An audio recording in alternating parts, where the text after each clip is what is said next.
আপনি এসে গেছেন বাটুল বাবু। এবার আমি বুকে একটু বল পেলাম। আমি একবার ওই সিন্দুকটা দেখতে চাই নির্মলা দেবী। হ্যাঁ হ্যাঁ হ্যাঁ, আসুন আসুন আমার সাথে। ওই সিন্দুকটা আমার শোবার ঘরেই আছে। আসলে ওই সিন্দুকটা শোবার ঘরে রেখেছি যাতে কেউ চট করে ওটা দেখতে না পায়। সিন্দুকে ঠিক এইখানটাতেই হীরের নেকলেসটা ছিল বাটুল বাবু। কিন্তু আমার কি দুর্ভাগ্য বলুন, আমার মায়ের দেওয়া নেকলেসটা আর সিন্ধুকে নেই।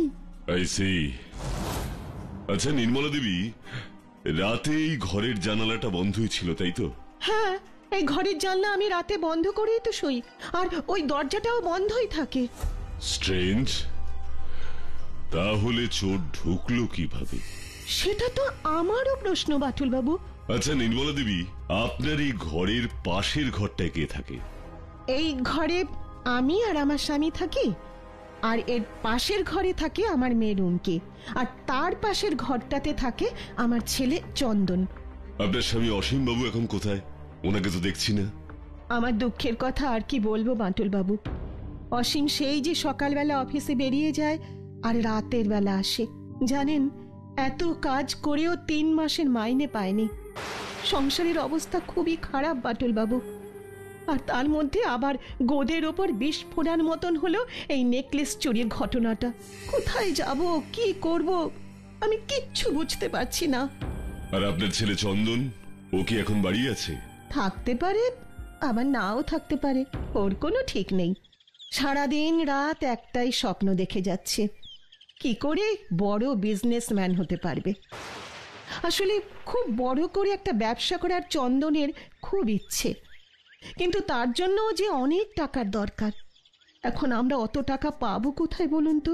আমি একবার চন্দনের সাথে কথা বলতে চাই নির্মলা দেবী। হ্যাঁ হ্যাঁ, অবশ্যই বলবেন, চলুন। কিন্তু ওকে ঘরে পাবেন কিনা আমি বলতে পারবো না।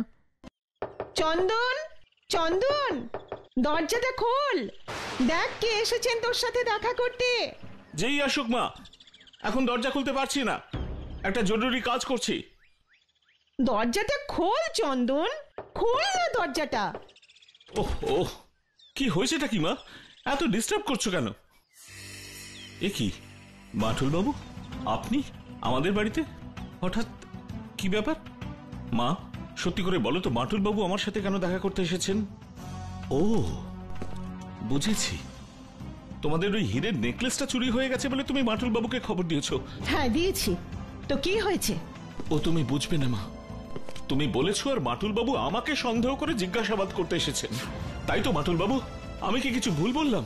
কিন্তু আপনিও একটা কথা শুনে রাখুন, আমি কারুর কোনো প্রশ্নের উত্তর দেব না।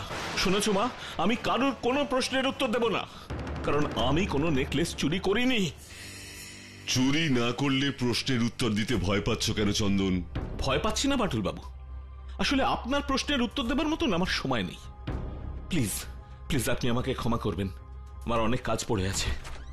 চন্দনের এমন ব্যবহারের জন্য আমি আপনার কাছে ক্ষমা চাইছি বাটুল বাবু। আসলে আমার চন্দনটা না এই রকমই, ব্যবসা করবে ব্যবসা করবে বলে ওর মাথাটা বোধহয় খারাপই হয়ে গেছে। সেটা তো সময়ই বলবে নির্মলা দেবী, কার মাথা খারাপ হয়েছে আর কার হয়নি।